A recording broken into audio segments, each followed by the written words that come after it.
Okay, there we go. Hi, my name is Serena, and I am one of the co-founders for I Am Fierce Love.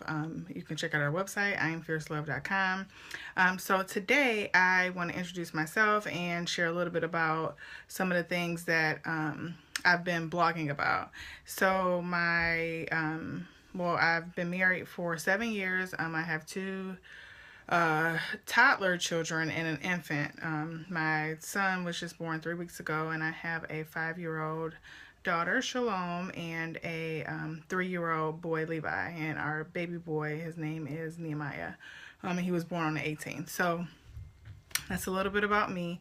I am really passionate about people keeping it real, talking about real life struggles and not sugarcoating things.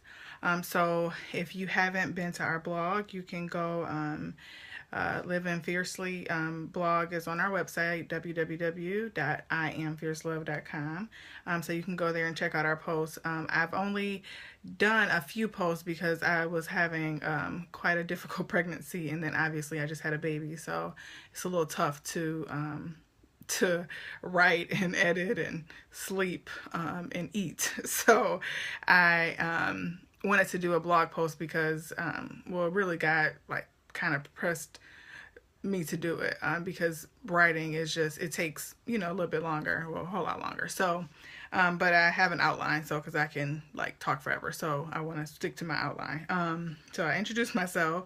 I talked about Fierce Love. Like I said, our goal is to basically just help women to keep it real, to celebrate motherhood, and to discuss the challenges as well as the successes of motherhood, because a lot of people, they want to talk about a lot of the things that are good about being a mother, but a lot of people struggle with different things, being a mom, and they don't want to talk about it. And that creates a whole different, it creates, insecurities and just a lack of confidence in parenting and all that type of things, because we don't talk about it just as a people. We don't talk about a lot of the real stuff. So people tend to think that they're alone. I mean, I've experienced that myself, which is why, me and our co-founder, who's not here now with me, but she is, that's why we wanted to start doing Fierce Love, to talk, because we would always talk about the struggles that we had, like, oh my gosh, for an example, my gosh, when my daughter was born, I didn't want to get in the car with her because she would cry, and I'm like, oh my gosh, is she choking, is she dying? So I would pull over and have a fit. Well, of course, some people would be like, well, that's crazy, and that might not be your struggle or anybody else's that but it's small things like that that made me feel like, well, I'm a horrible mom. I can't even drive to the grocery store without having a breakdown because my daughter is crying in the back, probably just because she needs to burp or needs a pacifier or who knows, whatever it is. So that's just an example of, why we decided to. Levi, mommy's recording live. I need you to go back upstairs, please. This is obviously one of the reasons that I'm trying to do a blog. I'm trying to do a video. So, okay, can you go back upstairs, please? I need plastic knife. Okay, well, go tell Daddy, okay? He'll get it. He will get it. Just tell Daddy, just tell Daddy he'll get it for you. So, we wanted to just talk about real stuff. Just keeping it real all the way. So that's that. Like I said, the blog, you can go visit our blog. We will be posting more, but just give us a little bit of grace. My co-founder, Lori, she's a single mom working. She's raising her son. I got 3 kids, husband, an infant. So, if we're not posting as often as you would like to see, you can email us or something, if there's something you want to talk about, or, say if you want, and probably just encourage us, really, because, we're tired, we're parents, we're moms, and we're just, we don't have a manual besides the Bible. So we're just, doing the best that we can. So anyway, so the topic tonight, the reason what I wanted to discuss was, expiration dates. So what's funny is my pregnancy was horrible. absolutely horrible.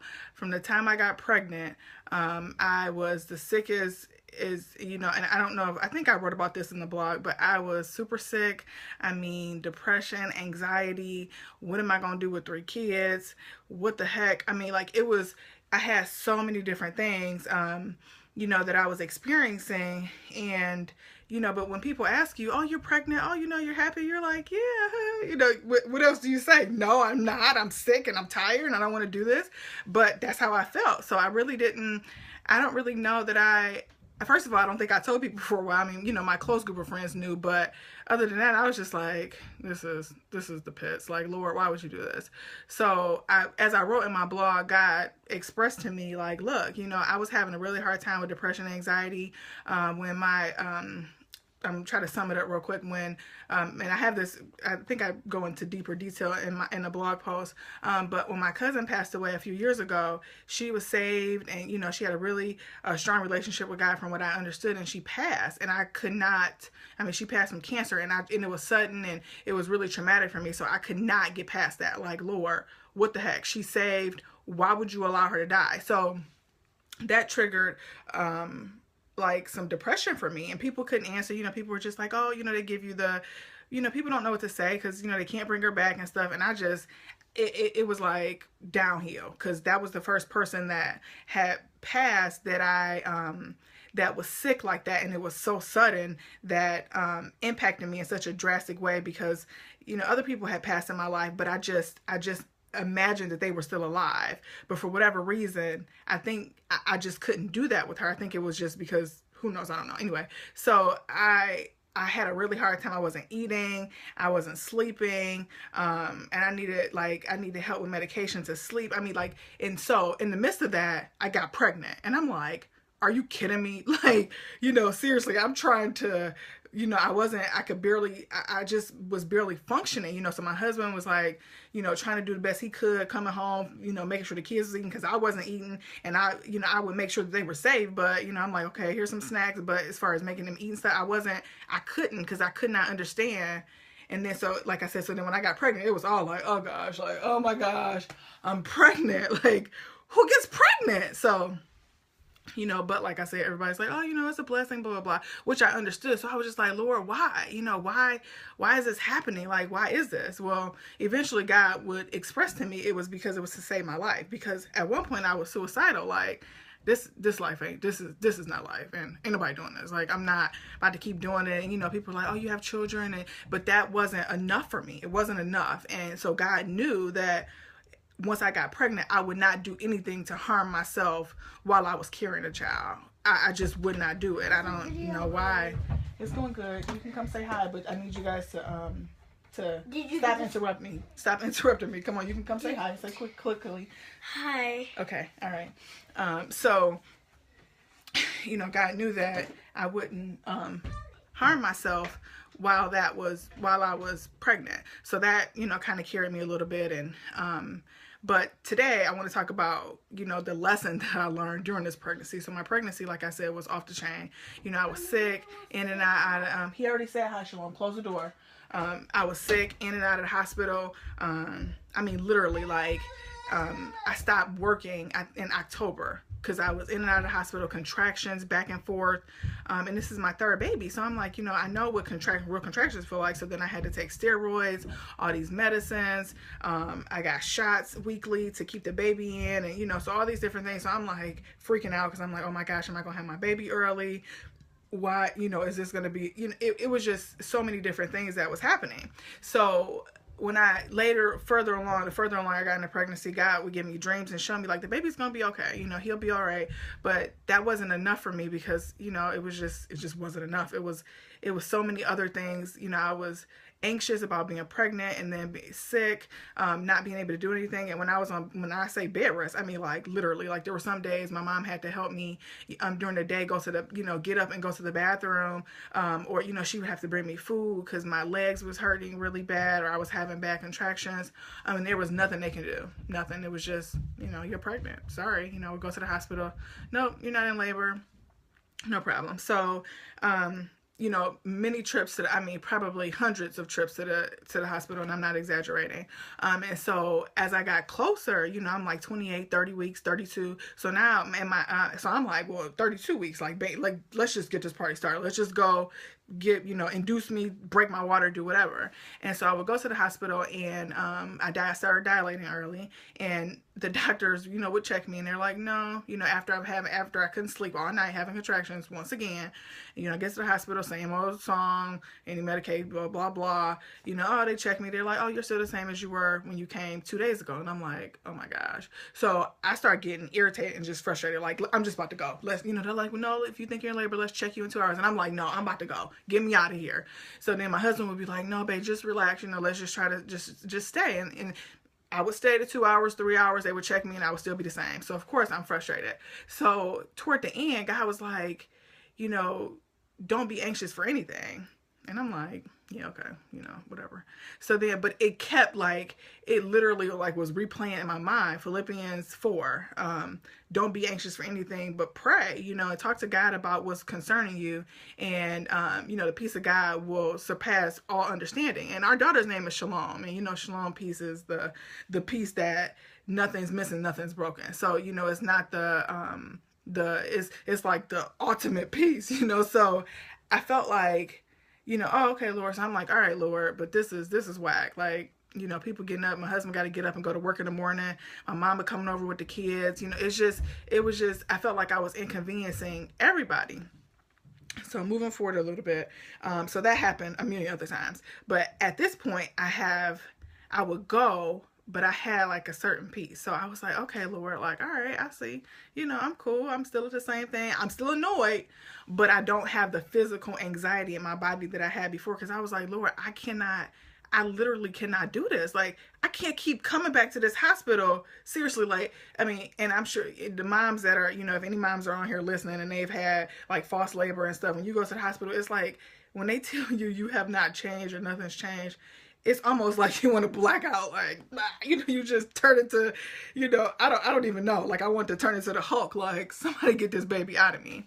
And so further, so then my last week or two of pregnancy, this is where the real, the test or the biggest lesson that I learned. So my last week or two of pregnancy, I went into the hospital, and I was dilated to 4. And most people, I don't know if you know, but you know, active labor typically starts at 5. So once you get to 5, they usually don't send you home. So I was just like, Lord, just let me get to 5. I'm already at 4. Let me get to 5. So I get to 5, go to the hospital. They're like, okay, babe, you know, we're going to keep you. So they kept me for 2 days.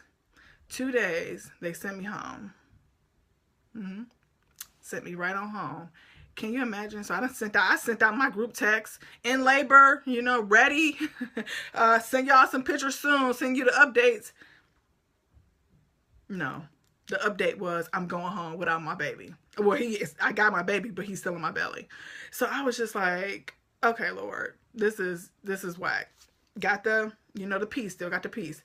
But then God was like, you know, all this time you've been worrying and, you know, being anxious and stuff, and, you know, you have a end date, you know, like with trials and tribulations. First of all, I've developed some great character, as James 1 says. You know, I trust God more. You know, I haven't, I'm not necessarily joyful as I should be. But going through, I see why James, like in James 1, let me go to my scripture.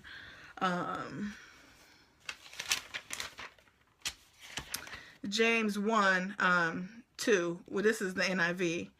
Whenever trouble comes your way, let it be an opportunity for joy. For when your faith is tested, your endurance has a chance to grow. Let it grow, for when your endurance is fully developed, you will be strong in character and ready for anything. So, and, you know, I didn't really get it until the end. So guys, like, you know, you're pregnant. So you know that you're only going to be pregnant for so long. You know, you only got 9 months, 10 months, 40 weeks, you know, let's just say. And the same is true with life stuff. I mean, you know, we don't know how long the trial may last with our marriage, with our kids, with work or whatever, but we know that it can't last forever. And during that, you know, God really just wants us to have this, you know, it's hard as it is, but more of a content, try to be as content as we can, because it's going to be over. But, you know, with pregnancy, it's a little bit different, because, you know, we got 40 weeks. I mean,